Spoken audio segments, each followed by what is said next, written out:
শহীদ president Zia Rahman সাহেব আমাদের স্বাধীনতার ঘোষক, তিনি যখন রাষ্ট্র পরিচালনার দায়িত্বে আসেন তখন এই আজকের বাংলাদেশের মতোই অবস্থা সেখানে ছিল। একটা দুর্ভিক্ষ পীড়িত একটা দেশ, আপনার কোনো কর্মসংস্থান নেই, দুঃশাসন আওয়ামী লীগের শেখ মুজিবের আমল থেকে সেখানে উনি দায়িত্ব নিয়েছেন, এবং রাজনৈতিক যে একটা পুরোপুরি একটা বন্ধাত্ম অবস্থা ছিল, একটা একদলীয় শাসন ব্যবস্থা থেকে তিনি এটাকে প্রথম বহুদলীয় ব্যবস্থায় নিয়ে এসেছিলেন। এই যে রাজনৈতিক যে সংস্কার, আজকে যে সংস্কার নিয়ে এত কথা হচ্ছে, বলা হচ্ছে, সেই সংস্কারও কিন্তু শুরু করেছিলেন শহীদ প্রেসিডেন্ট জিয়াউর রহমান তাই একদলীয় শাসন ব্যবস্থা থেকে বহুদলীয় ব্যবস্থা নিয়ে। এবং বিএনপিকে তিনি তৈরি করতে কাজ শুরু করেছিলেন যে একটা আধুনিক একটা রাজনৈতিক দল, যে রাজনৈতিক দলটি বাংলাদেশকে গড়ে তোলার ব্যাপারে সবচেয়ে বড় ভূমিকা পালন করবে।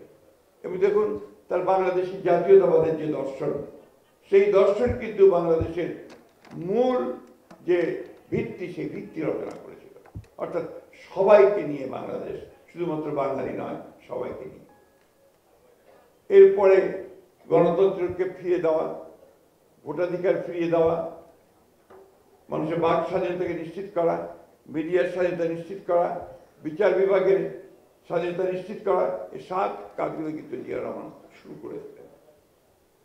আজকে যে অর্থনৈতিক সংস্কার তিনি করেছিলেন তারই উপর ভিত্তি করে কিন্তু এখনো বাংলাদেশ টিকে আছে। তিনি প্রথম বাংলাদেশে এই যে আমরা পোশাক শিল্পের যে ভিত্তি, সেই শিল্পের ভিত্তি কিন্তু প্রেসিডেন্ট শহীদ জিয়া রহমান করেছিলেন।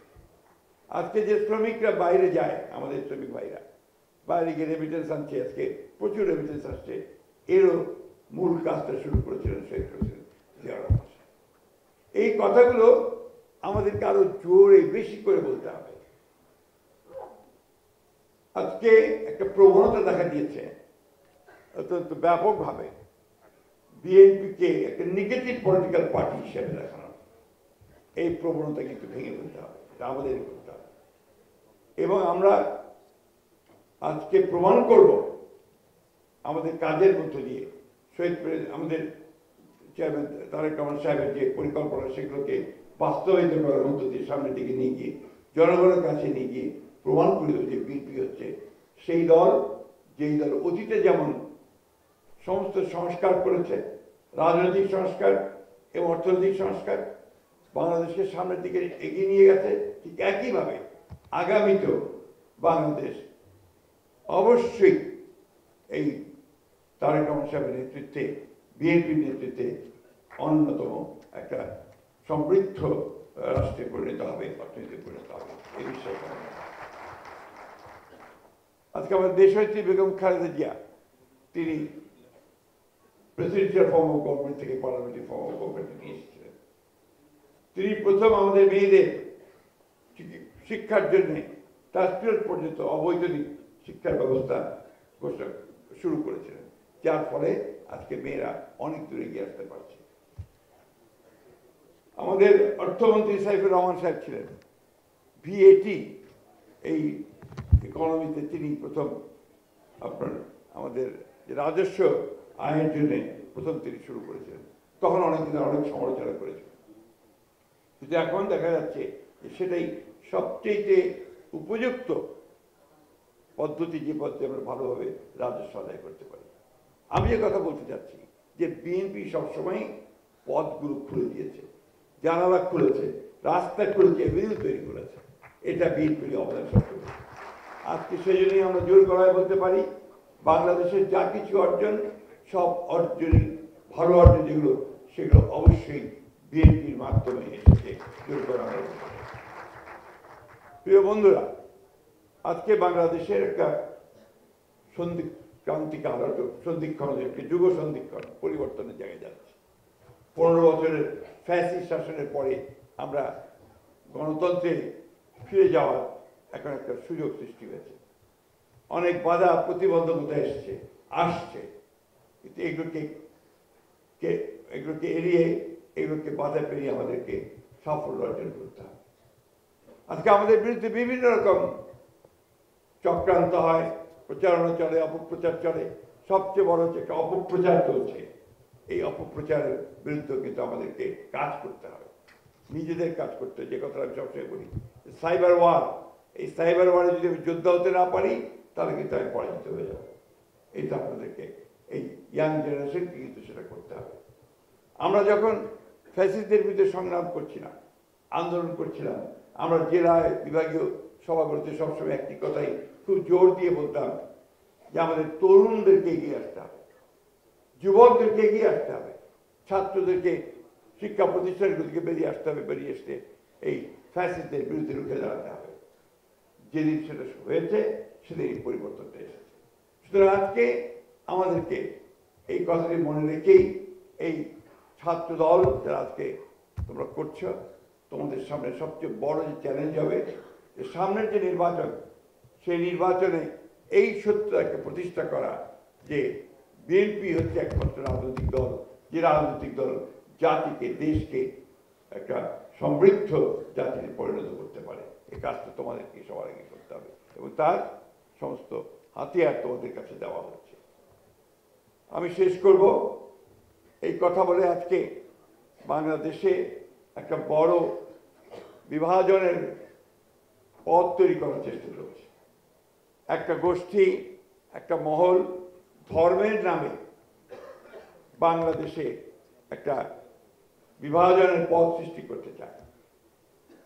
আমরা বাংলাদেশে অবশ্যই ধর্মভীরু মানুষ, বাংলাদেশের মানুষ অবশ্যই ধর্মকে এখানে সবাই আমরা মেনে চলি, কিন্তু ধর্মকে দিয়ে রাষ্ট্রকে বিভাজন করা বা সমাজকে বিভাজন করা, এটাতে আমরা বিশ্বাস করি না।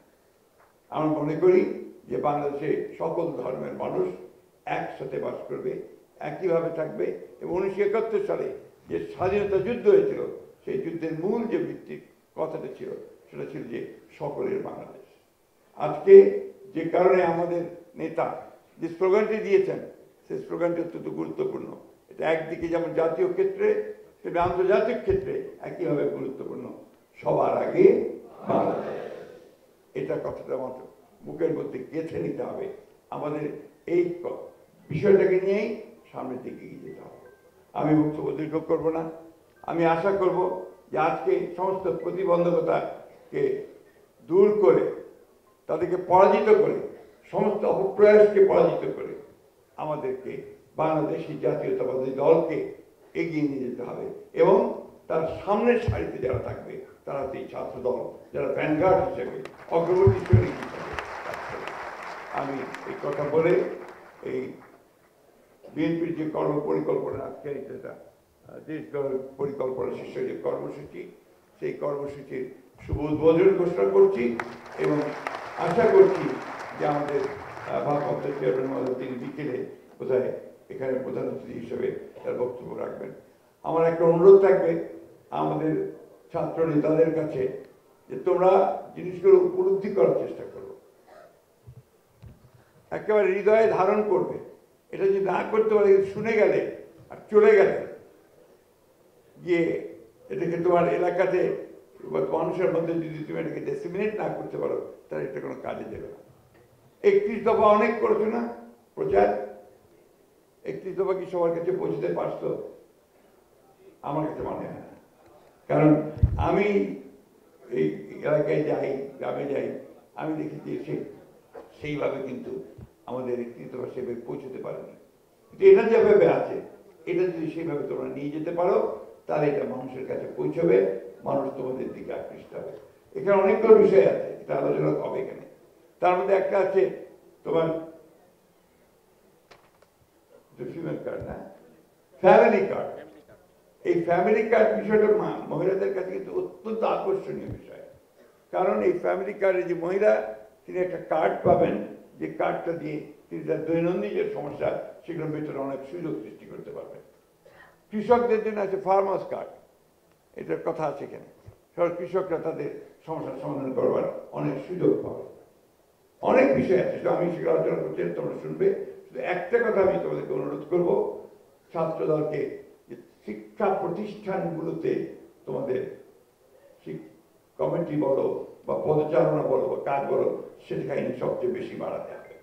শিক্ষা প্রতিষ্ঠানে কিন্তু তোমাদের যথেষ্ট একটা অভাব পরিলক্ষিত হয়, যে কারণে আমরা বিগত নির্বাচনগুলোতে খুব ভালো করতে পারি। এই জায়গায় তোমাদেরকে আরো বেশি করে আসতে হবে।